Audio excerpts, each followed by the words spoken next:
Assalamualaikum warahmatullahi wabarakatuh. Perkenalkan, nama saya Vivi Novianti, NIM 37202157. Di sini saya dari MBS 3E.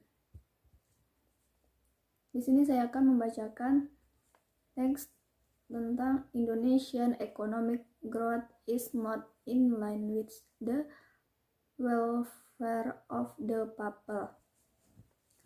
At a time when the world economic conditions were experiencing a crisis, Indonesia even showed positive results when compared to the current quarter with the same period last year. Indonesia experienced a growth of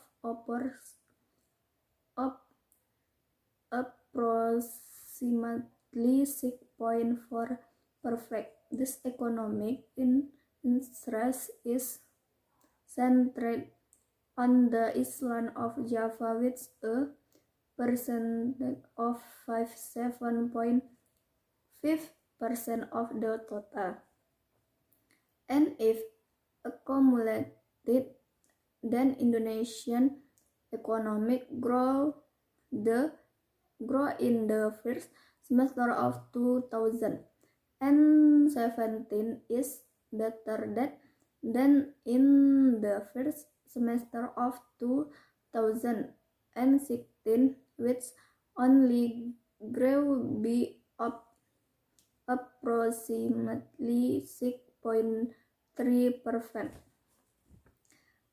There are four factors that make the Indonesian economy anomaly as follows.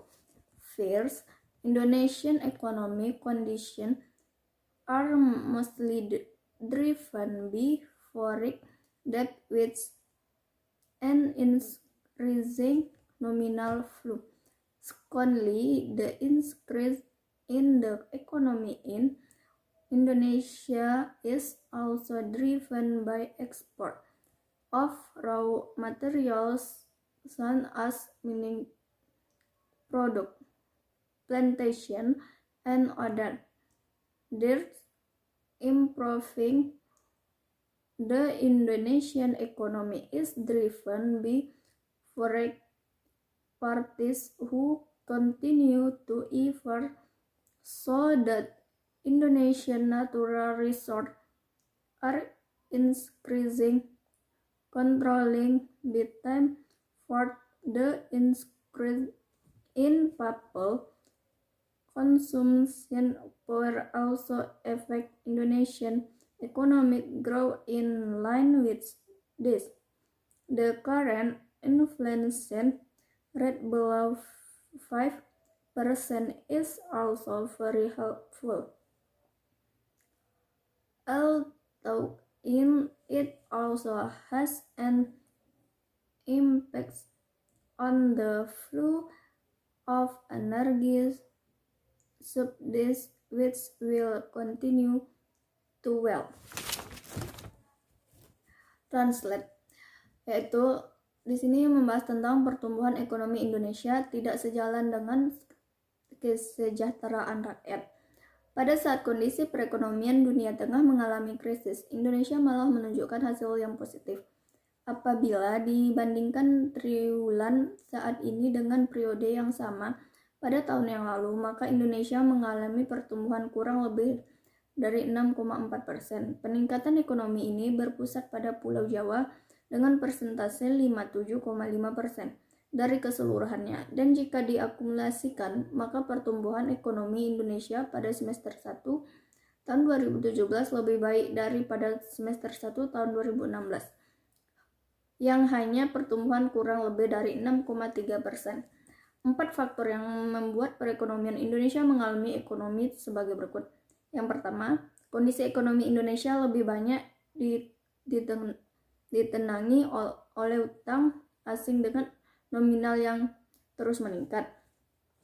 Yang kedua, peningkatan ekonomi di Indonesia juga ikut didorong oleh ekspor bahan baku seperti hasil bahan tambang, perkebunan, dan lain-lain. Yang ketiga, meningkatkan perekonomian Indonesia didorong faktor pihak asing yang terus menanam modal sehingga sumber daya alam Indonesia semakin dikuasai mereka. Dan yang terakhir, peningkatan daya konsumsi masyarakat juga ikut mempengaruhi pertumbuhan perekonomian Indonesia. Selanjutnya, sejalan dengan hal tersebut, tingkat inflasi yang di bawah 5% saat ini juga sangat membantu, meski itu juga berdampak pada nilai subsidi energi yang akan terus membengkak. Dari teks di atas dapat saya simpulkan bahwa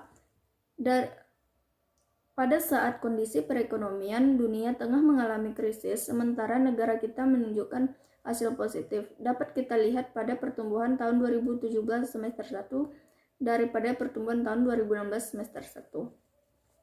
Tingkat inflasi yang di bawah 5% ini juga sangat membantu pertumbuhan di Indonesia dan subsidi yang akan terus membengkak. Salah satu faktor Indonesia yang mengalami anomali yaitu salah satunya peningkatan daya konsumsi masyarakat juga ikut mempengaruhi pertumbuhan ekonomi Indonesia. Mungkin itulah pembahasan dari saya. Kalau ada yang salah, saya mohon maaf. Assalamualaikum warahmatullahi wabarakatuh.